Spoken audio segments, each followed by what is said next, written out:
అందరికీ నమస్కారం. ఇవాల్టి మన కథ స్వామి కార్యం స్వకార్యం. ఒక ఊర్లో ఉమేంద్ర గజపతి అనే జమీందారున్నాడు. అతని పూర్వీకుల నుండి వారి ఖజానాకి ఏ లోటు లేనందువలన అతని పరగణాల్లో ఉన్న ఎన్నో గ్రామాలు సుభిక్షంగా ఉన్నాయి. ఆయన భోగభాగ్యాలకు కూడా ఏ లోటు లేకుండా ఉంది. అటువంటి ఉమేంద్ర గజపతికి ఒకనాడు తలనొప్పి మొదలైంది. దివాన్జీ, ఈ మధ్య తరచుగా మేము అనారోగ్యంతో ఇబ్బంది పడుతున్నాం. అందుకే ఒక్క మంచి వైద్యుల్ని పిలిపించండి. తప్పకుండా జమీందారు గారు. ఇన్నేళ్లలో మీకు ఏ అనారోగ్యం రావటం నాకు తెలియదు. అటువంటిది ఈ మధ్యనే ఎందుకనో అనారోగ్యం పాలవుతున్నారు.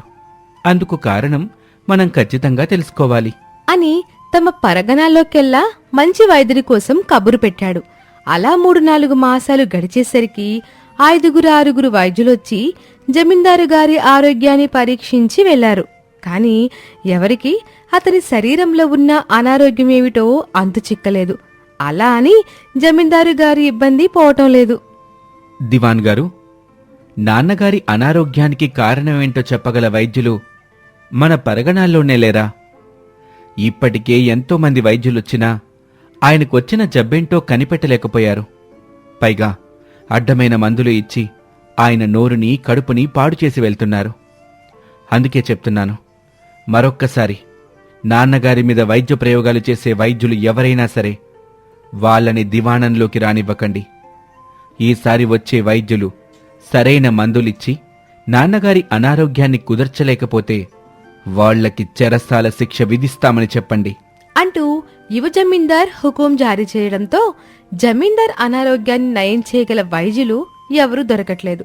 ఇదిలా ఉంటే మరోవైపు జమీందార్ కోటకి 10 క్రోసుల ఆవలి ఒక అడవిలో పురాతనమైన పాడుబడిన కాలభైరవ దేవాలయం ఒకటి ఉంది.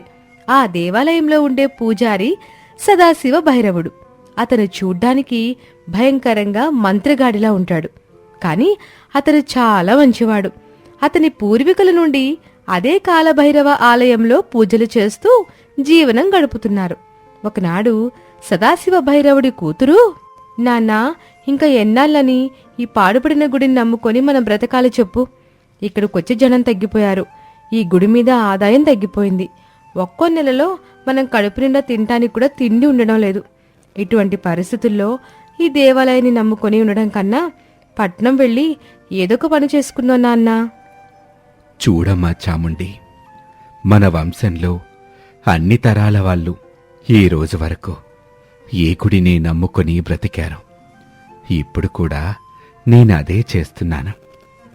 పెళ్ళేడుకొచ్చిన కూతురు ఇంట్లో ఉన్నా నేనింత ధైర్యంగా ఉన్నది ఆ స్వామి మీద నమ్మకంతోటే అంటూ తనకి తను నమ్ముకున్న దైవం మీద ఉన్న అమితమైన భక్తితో తమ జీవన భారం మొత్తం ఆయన మీద వేసేశాడు. అలా రోజులు గడుస్తున్నాయి. పురాతనమైన గుడి కావటంతో గోడలు పగుళ్ళొచ్చి కూలిపోయే స్థితికి వచ్చేసింది. ఒకనాడు గుడి దర్శనానికొచ్చిన ఒక సాధువుతో సదాశివుడు ఇలా అంటాడు. స్వామి, ఇన్నాళ్ళు నా కోసం ఇది కావాలి అని ఏనాడూ నేను దేవుణ్ణి వేడుకోలేదు. కాని ఇప్పుడు గుడి పరిస్థితి చూస్తుంటే భయమేస్తుంది. మరో 2-3 ఏళ్లలో ఈ గుడి కూలిపోయే పరిస్థితికొచ్చేసింది. కాబట్టి మీరెవరైనా దాతల్ని చూసి ఈ గుడిని కాస్త బాగు చేయించమని అడగకూడదా? చూడు నాయనా, ఈ రోజుల్లో భక్తికి అర్థం మారిపోయింది. దాంతో జనాలకి అప్పటికప్పుడు అద్భుతాలు చేసే దేవుళ్లే కావాలి.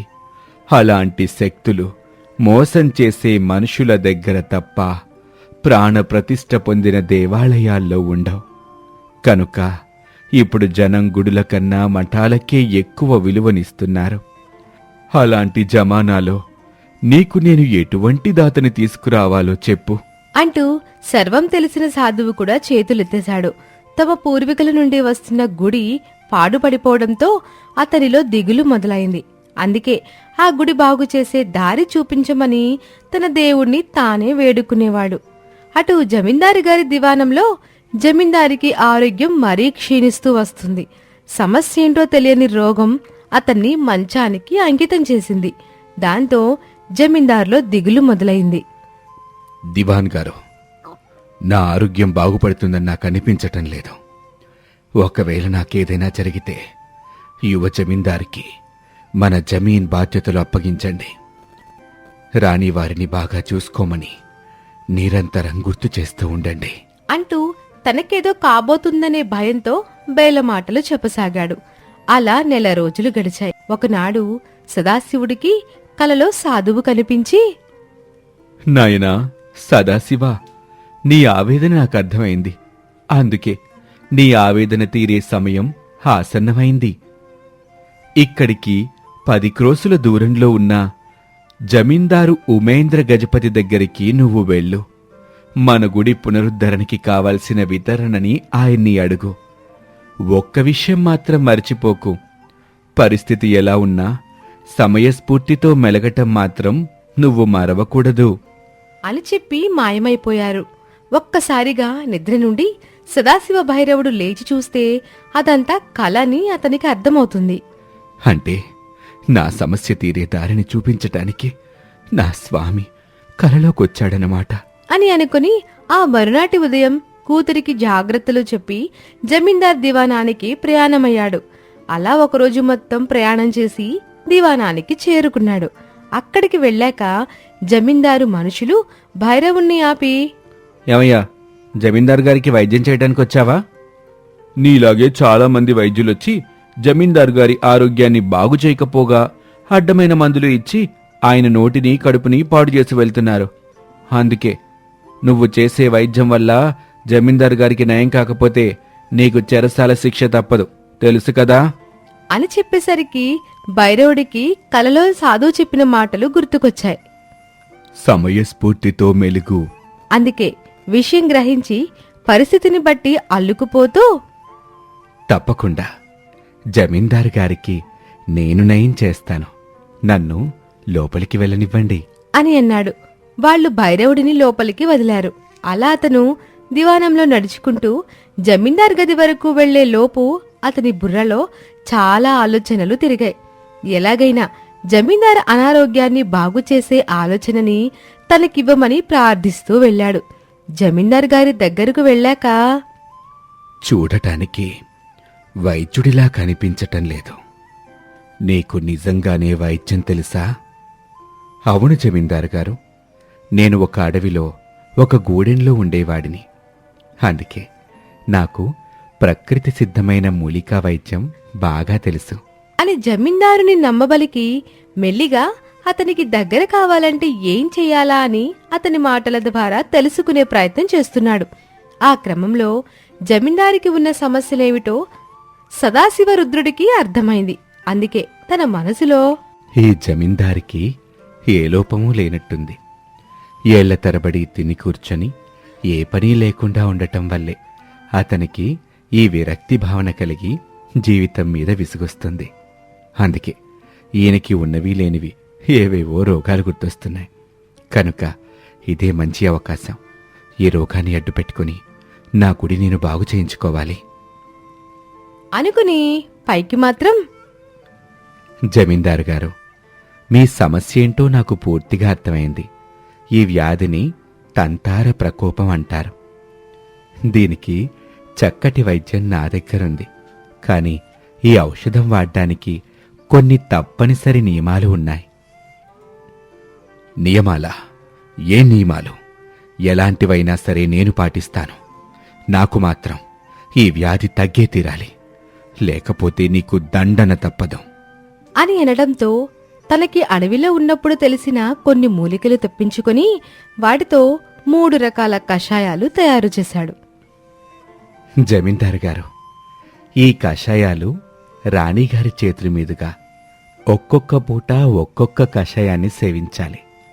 ముఖ్యమైన గమనిక ఏంటంటే, ఈ కషాయం మీరు రాణివారి చేతుల మీదుగా సేవించేటప్పుడు మీ మనసు శూన్యంగా ఉండాలి. మనసులో ఏ విషయం గుర్తురాకూడదు. అలా కాకుంటే ఈ కషాయం మీ వ్యాధిని దూరం చేయలేదు. కాబట్టి నేను చెప్పిన నియమాల ప్రకారం ఖచ్చితంగా ఈ కషాయాన్ని సేవించండి.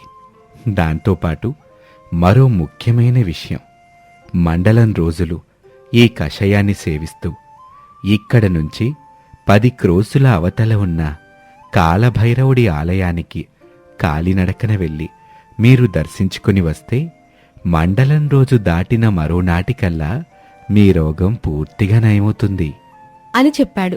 ఇప్పటి వరకు ఎందరో వైద్యులు ఎన్నో ఔషధాలిచ్చారు, ఎన్నో చిట్కాలు చెప్పారు.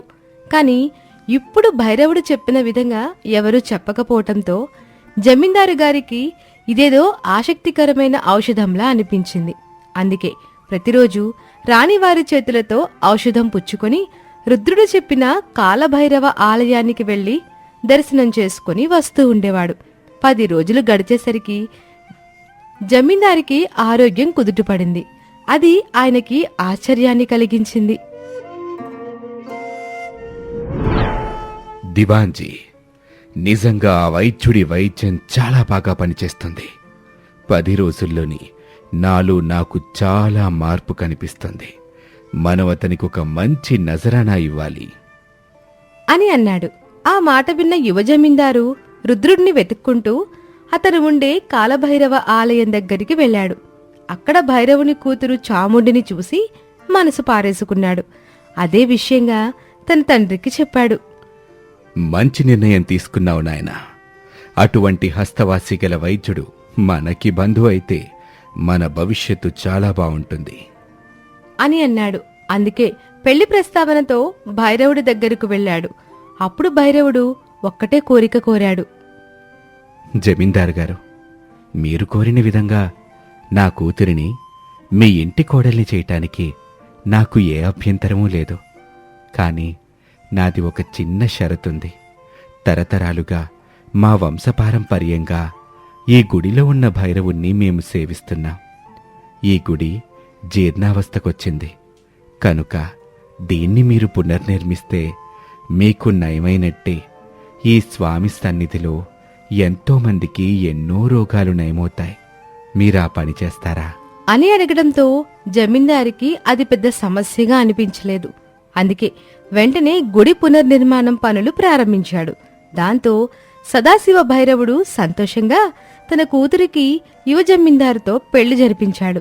ఆ విధంగా దైవకార్యం కోసం జమీందార్ని కలిసిన ఒక భక్తుడికి స్వామి కార్యం స్వకార్యం రెండూ పూర్తయ్యాయి.